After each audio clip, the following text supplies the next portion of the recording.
À Paris, après 42 ans de pratique, le radiologue Bernard Dupeyret en est arrivé aux mêmes conclusions.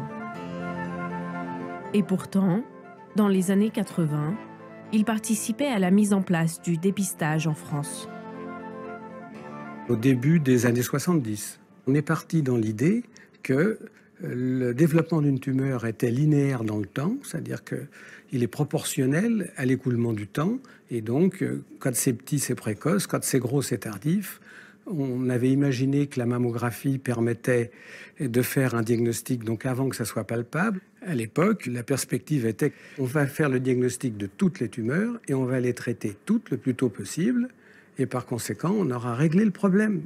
Mais dans la pratique, le radiologue constate que les cancers n'évoluent pas tous de façon linéaire. Certains vont très vite, d'autres prennent leur temps ou disparaissent. Cela remet en cause la pertinence du dépistage précoce.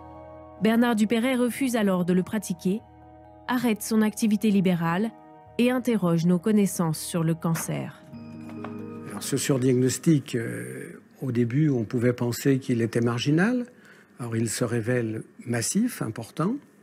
Et il met évidemment en question pourquoi il y a des cancers qui vont évoluer inéluctablement vers une aggravation et la mort, et d'autres pour lesquels il ne se passe rien.